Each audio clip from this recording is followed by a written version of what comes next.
Good morning, everyone, and thank you for attending RTI's complimentary webinar entitled Portfolio Manager, Using Volume Modeling and Line Optimization.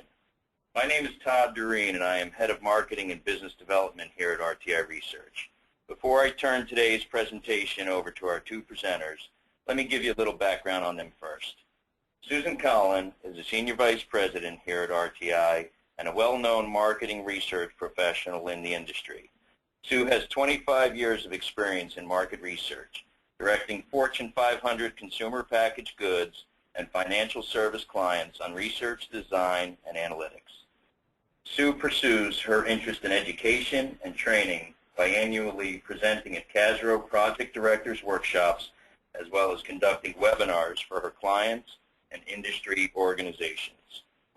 Lisa Cooper is a Senior Vice President here at RTI, and for the past 25 years has built strong relationships with a variety of CPG, healthcare, and beauty industry clients over that time. Lisa's success is based on her ability to design research that fully addresses marketing objectives, deliver consumer insights within a marketing context, and above all, provide superior client service. Lisa is also active in CASRO, where she is currently working on a committee tasked with promoting marketing research as a career with the goal of attracting the best and the brightest students to our industry. Okay, let's get started with today's webinar. It's with great pleasure to introduce Sue Collin and Lisa Cooper. Ladies, it's all yours. Thank you, Todd. This is Lisa, and welcome, everyone. Thank you for attending. As Todd said, we're going to be talking today about a Portfolio Manager, which is our proprietary line optimization tool. But first, if we can just give you a little bit of background about RTI. RTI is been built on relationships and marketing-focused research. We've been around for 4 decades, and we have a very senior client service team. Our capabilities span the scope of market research. We do both strategic and tactical work, both in the U.S. and globally. We have an in-house statistical team, which gives us a lot of flexibility to build these types of tools. We're 50 people strong, headquartered in Stanford with some satellite offices, and we have made the Hannah Michael Top 50 U.S. research companies in the past several years. And just to kind of encapsulate what we're about, we use this tagline, Know, Act, Succeed, which kind of talks about our commitment to providing our clients with this marketing-focused research and brand strategy insight over time. So we want to know your business, we want to know your challenges, the objectives of your particular research project, and act on that by delivering you business-relevant consumer insights that are contextualized in a marketing point of view, and that will, of course, help you to make solid strategic decisions, and that leads to success for you, which of course leads to success for us. So as I said earlier, RTI does do research across the life cycle of products and services, from opportunity assessment through innovation, product development, branding and communications, channel effectiveness, product improvement, and kind of all around up to portfolio optimization, which we know can happen either here where we have it or early on in the new product development stage. But we are going to focus today on the portfolio management portion of our offerings. So why did we develop Portfolio Manager? Well, it, like many of our tools, was developed as a direct result of what we were hearing from our clients, that at this point, you know, their needs were not being met by traditional line optimization tools, in particular TURF, which really addresses bringing incremental penetration. And as we know, in these very mature categories, bringing in incremental penetration is not likely to happen. We're kind of at the top level of penetration that we're going to get at, and really it becomes more about how do we get more business, more volume out of current customers. So that was certainly one of the main reasons we came up with this tool. In addition, what it delivers is the vehicle for longer-term pipeline planning. So we can give you an answer for today, but we can also kind of mine this data, and we'll talk about this in a little more detail, mine this data going forward, which has become of quite a bit of use to many of our clients. So what is Portfolio Manager? Well, it's a quantitative idea screening tool. It's a proprietary model, and what it focuses on is relative volume opportunity. We've kind of called out the relative because we want to certainly make it clear that this is not meant to be a projective volume estimate. However, within the context of whatever we have in the project inputs, it'll give you relative opportunity of doing this versus that. It's a standalone project. We can do it via internet or in person using the computer-assisted interviewing. We've done it both in the U.S. and internationally. Yes, Lisa, this is Sue. I wanted to mention that we've had success doing this in the EU countries, and found that the scales are fine, and the type of questionnaire that it is works very well. Great. Yeah, and we've also found that it's really cost and time efficient. So cost efficient in terms of rather than doing separate monadic tests, it certainly gives us the opportunity to put more into one test, and very time efficient from the perspective of doing the project initially, and then the fact that the project lives on in perpetuity where people are going back to this and mining it for results in the future. Then we have a rich source of continued learning. Sorry, I just kind of touched on that. And it's flexible. So we have this data set, and because of the questions that we ask, which we'll talk about a little bit later, we can come up with different types of solutions. You can tell us what your constraints are, what it is that you need to have in the mix, and we come up with results based on those. In addition, we address ad hoc issues so that you can contextualize your learning. So important question that you might have is, why is this a better screening tool than some of the other things that are out there than a traditional TURF? And in short, we feel it's superior because it focuses on measuring business potential. Your goal is to move product off of the shelf. So we want to know it's not necessarily that we're going to bring in new people, as I said earlier, but what's going to have the velocity increase. We use a relative volume measurement. So relative to TURF, which uses reach, we're using this relative volume, and it takes into account not only how many people are interested in a particular idea or service or flavor, but also how that interest translates to their expected purchases within a particular time frame. We also include a commitment intensity metric, and what this helps us to do is get rid of noise within purchase interest. So we still ask the purchase interest question, but as we've all had happen over the years, people can say that they definitely or probably would buy things pretty easily and pretty freely. And so if they're definitely or probably going to consider buying almost everything we're throwing out there, that doesn't help us. It doesn't give us much discrimination. This commitment intensity metric makes them, out of a set number of things, out of the next 10 or out of the next 20, how many would you commit to each of these things? And that helps us to get rid of some of the options. It explores replacement behavior. So what happens if what you wanted was not available? What would you do? Maybe you wouldn't buy anything else. Maybe you'd move on to something. So it lets us know what is exchangeable, what we might be able to exchange. And then finally, we are able to take cannibalization into account in terms of what we might be taking away from what's currently in our line at this point. Sure, Lisa. So if we're talking to current users, we capture in the line which products they're using now and are able, in producing the model output, to consider what they're using now to then figure out the in-test relative volume score so that we're actually seeing in their data set what they're going to use less of if they're going to buy a new product, new flavor. Great. Thank you, Sue. And now we have a little graphic, and I think this is probably what I would call the money shot.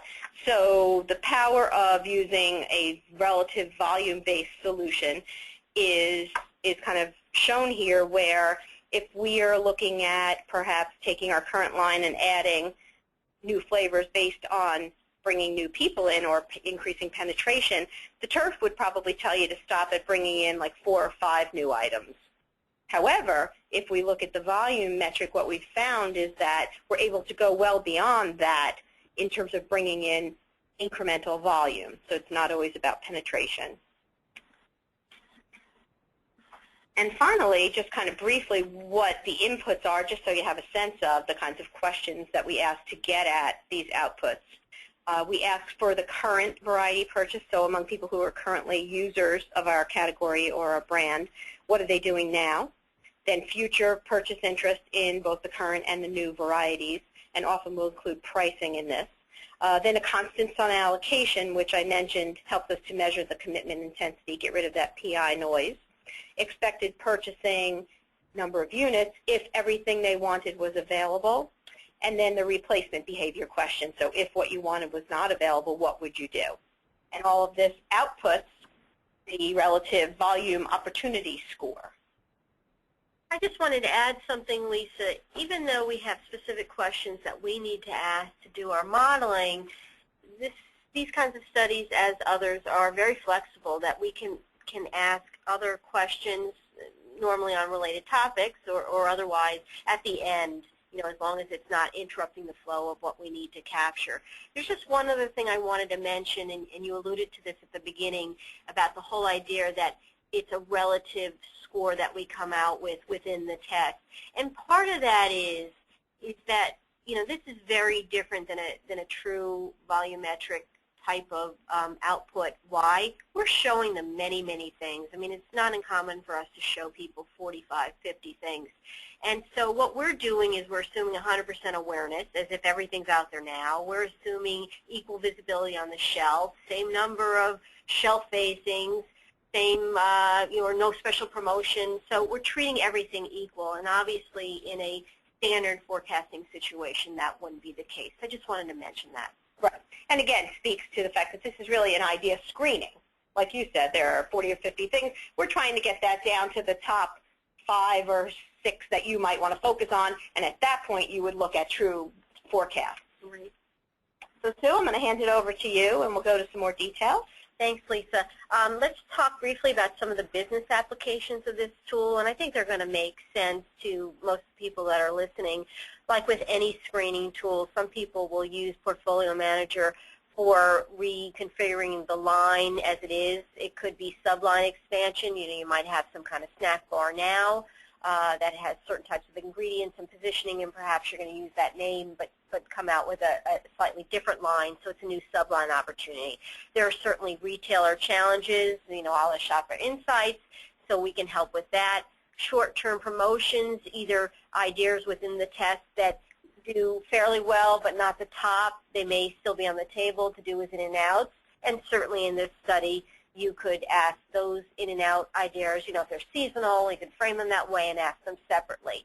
And then finally, consumer segment appeal. I think Lisa at the beginning mentioned various groups that we can talk to, so we can slice and dice the data as long as we know ahead of time, and we can include those metrics to be able to look at the relative hierarchy among the various groups. So the whole idea is that one data set can provide multiple answers to your various business challenges. So let's get into a couple examples here. The first one is a typical line reconfiguration where, if you look on the chart at the top of the box, this manufacturer in this example has 12 current items in their line, and in 2010, as an example, they were planning to launch 1 item. So for all intents and purposes, they were counting as 13 current. They had a whole number of new items. They wanted to see how they did in the mix and wanted to look at, with the 13, what would be the best 5 to add. So Lisa, we actually ran it as a block. What's the best 5? And these are just coming in order as they appear in the questionnaire. They're not necessarily the order that they come in, although that's something that we can run too. And on the right side, the metric that we're giving is over the baseline of the 13. So we set that as 100, if you will. What kind of volume opportunity do we have? In this case, we're showing each solution. So each row represents 5 items as a set to add to this. What percent over the baseline do they add? So we're going from 8.2% down to 6.4, and you can see there's a range in this example. And this is obviously just a little subset of the top solutions. If we've got, 30 or 40 items in our input that people are responding to, we literally come out with hundreds of thousands of solutions depending on how we slice and dice it. So we use our intelligence of what we're going to show our clients. We have some metrics in there that let us look at the, let's say the top 200 out of 100,000 to see the patterns of what's coming up most often, to put some intelligence around what we show. We can also show this as an index. Some clients prefer that, and that's fine. What else can you do with this? Well, you can also look at, if you have 13 now and you're planning to delist an item, let's say it's a vanilla product that's not doing well, you take that out of the base and you see, one, what happens to your baseline, as well as which new item, if you were to add in, would get you at least back to where you are. Probably, though, you'd want to go above that, but maybe it brings news to your line as well for retailers. And we can solve for something like that. And then one thing we often do is a free range or an unconstrained solution where the client says, you know what happens if we're starting from scratch? Either we're getting into new retailer accounts, or we're really going to retool what we're offering because the competition's different now, or what have you. We can run, we have 40 items, what's the best 12 to offer, and how do they come in, what's the order or the grouping they come in, so you can have some intelligence of where to go from here if you needed to. Sue, if I may interrupt, maybe we can answer this question in real time. I see that a question just popped up from one of our participants, and they asked, what about reach scores? Do you still show them, or is relative volume a replacement for reach? So I can take that question. The answer is that we definitely still gather that information, and we can certainly look at it, and there are certain times that it's more relevant than others.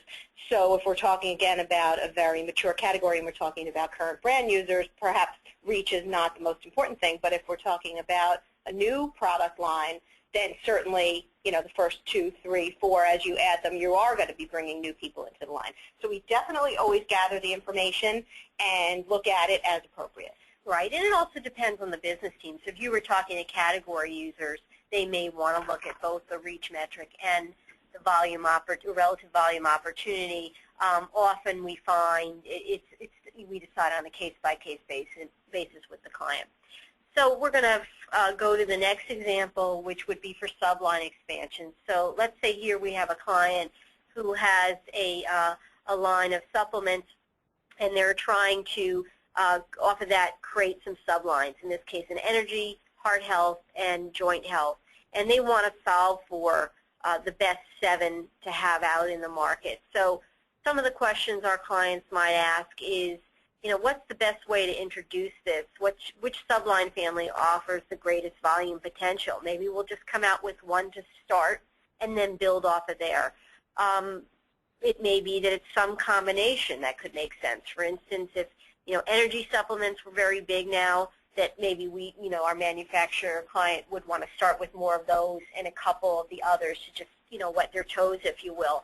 So in this example, we create an index to the average of the best opportunity, and you can see at the top of the grid, if we have 7 of the same, you can see the hierarchy that energy would be the best bet down to joint health. But we also ran some configurations of the best 7 if we had 5 with energy and 2 of something else, and you can see in this case adding 2 heart is better than adding 2 joints. So there's lots of different things we can do with this. And we don't use this as a fishing expedition. We ask our clients to design the best research, make sure we've included all the relevant metrics, and of course solve against objectives. We want to know, what are the objectives? What do you want to solve for? Is it free range? Is it there's got to be a minimum amount of items in each bucket, because that's how you're going to introduce it, and that's obviously going to be more relevant outcome for the teams. The next example deals with what we would probably call shopper insights or retailer challenges, as well as short-term or in-and-out promotions. So what we can do is actually build shelf sets. And we had a client, as an example, that had something like 45 or 50 SKUs in their line. Now, no one retailer carries all 40 or 50. Wouldn't that be great if they did? So when they came to us and said, we have 40 now, and we want to see the best 2 to add, we said, why? And what we did is we talked to them, and what we learned, actually, is that their different retailer accounts carry different amounts, a small, a medium, and what they call large sell. So we said, wouldn't it be more relevant to figure out with both current items and the new ideas in the mix, what would be the best mix for each shelf set? And they love that idea because they know space is a premium value. And so if we've got to sell in and we know, the target of this world is only going to give us 5 spacings, let's go to them with the best 5. But we can also build off of that. We can identify the best 5 to start and add to that the next 5 to get to 10, and so on and so forth. So you can see now there's a lot of flexibility with what we can solve for. We mentioned this briefly, consumer segment appeals, so various subgroups that we can look at. It could be most often category buyers, and it could be by the retail outlet, meaning the channel or the specific retailer. We know it's very important these days to look at club store versus mass versus grocery, and even within. So some of our clients are designing this to make sure that we have a subgroup of, let's say, Costco buyers versus Sam buyers, so they can go to each specific place and say, listen, we did this work just for you, and here are the results for your users, which often will differ from another retailer's users' desired wish list. Also, high potential consumers, perhaps there's an adjacent category that would be interested in these products, and we should also have a sample of them as well. It gets back to just good basic research to design the sample and the study against objectives, and that's what we'll help our clients with. We just wanted to touch on that there are lots of different insights that we've come out with directly and indirectly beyond the hierarchy of the items that you want to include in your line. So, for example, we had a situation with an established product where there were some new ideas tested where we found out that there was opportunity to maximize awareness of the current SKUs, and it was simply because we knew from our clients some of these SKUs were low volume, yet they were coming up as in our test as very high interest among current users. That said to us that probably there wasn't great awareness, and it may have been that there wasn't awareness because it wasn't on the shelf much, because those weren't in the mix of what they were putting out there in the limited shelf facings that they had. So that presented great insight to move forward. What about switching? Where are consumers going to go within the brand set? Are they going, what's more important to them? Is it flavor or form, or is it something else? Also, what about occasions? We all know that there's only so much share of stomach, if you will, but perhaps there's a way to slightly expand it by going to different occasions. So is your product going to bring in different day parts, or different SKUs going to bring in different day parts? So let's talk about one of the examples we just mentioned, which is trade-off behavior. So besides all the metrics we've already explained for the relative volume output, we've also done some direct questioning. So this is for an aerosol spray scent. And we wanted to understand, it was very important to know as the client expanded their line, what was more important? Was it the form, being a spray pump or aerosol, or was it the scent? And if you look at every starting place, the top boxes, for instance, spray pump fresh scent or spray pump vanilla scent, those were, let's say for Lisa, the spray pump fresh scent was a desired item. We identified that in the survey, and we asked her if that wasn't available, what would you most likely purchase? And you could see for Lisa and the bulk of people like her, in green, the aerosol fresh scent was the one she would most likely gravitate to. And if you follow the columns, what you're seeing is what they're most likely gravitating to is scent over form. And that was a real aha moment for our clients. That doesn't mean they were going to give up multi-forms, but they understood that the scent was very important to their business. Another example has to do with expanding occasions. Is there potential for that? So there are some nifty questioning sequences that we can do among current users of how they're using their current repertoire now. So in this example, the highest incidence of usage of any of the products, let's say it's a beverage of some sort, was with breakfast, followed by afternoon snack as an example. after we captured their most highly desired items through the portfolio manager questioning, we then say, considering the items you most want, what are the opportunities for you now to use this beverage? And you can see by calculating this out, not only did with beverage grow a little bit, but incidence-wise or percentage-wise, the largest opportunities were for after lunch and even for with an afternoon snack. So they could hone in on, for instance, let's say it was some kind of a decaffeinated soft drink.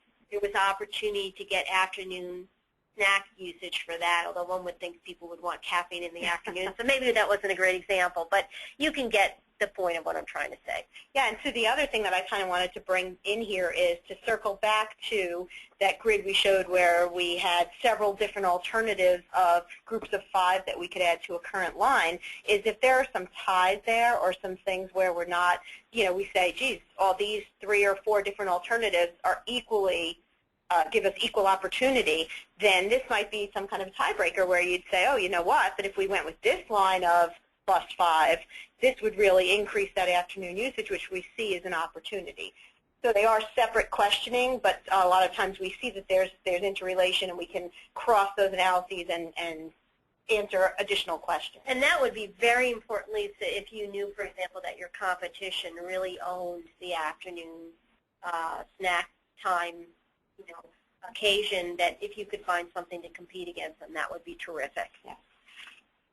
So I think we're ready to recap Portfolio Manager. Our clients have told us that it's superior line optimization, value, and insight. It's more relevant than traditional turf, particularly when you're talking to your current users, because the reach is 100%, because we're focusing on relative volume opportunity. In other words, we're not just focusing on how many people, but how much. And that's, with limited shelf space, that's really what's going to grow your business when you're talking to your current users.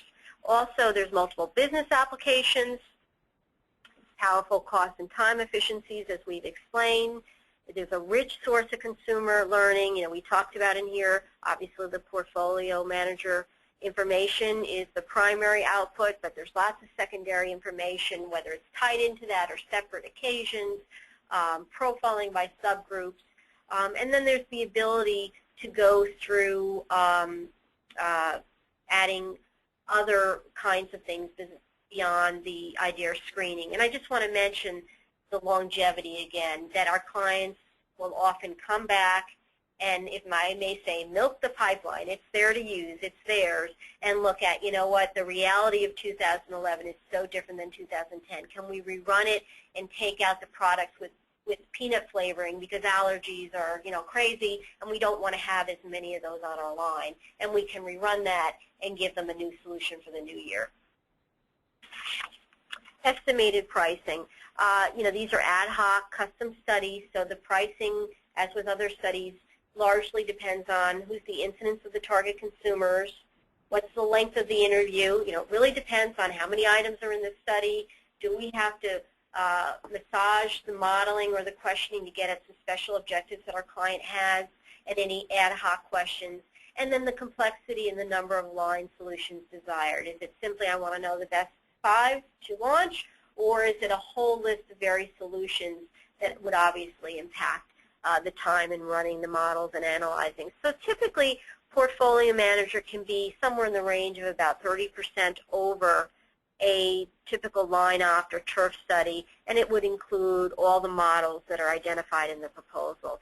And then we do have add-ons beyond the proposal, so if there were new lineup solutions, either expanding or contracting the line, it could be upwards of $2,000 a run, again, depending on the complexity, or just taking the original lines and running it by various subgroups, and that would be less.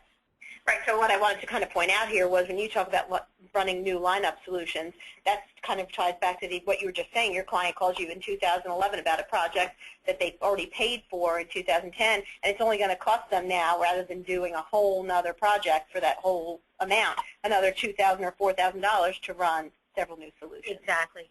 Great point. So with that, we're going to wrap it up. Lisa and I and Todd are going to thank you for attending. Here's our contact information if you have any hint of initiative that would work for Portfolio Manager or idea screening in general, we'd love to hear from you. Sue and Lisa, thank you so much for your presentation and the expert insight so we can better understand line optimization. Your expertise is obvious. Your knowledge transferred today, I'm sure, was appreciated by all. And as I mentioned in the beginning, we recorded this webcast and we'll be posting it to our website. Again, thank you all for listening, and this concludes our webinar. Have a great day.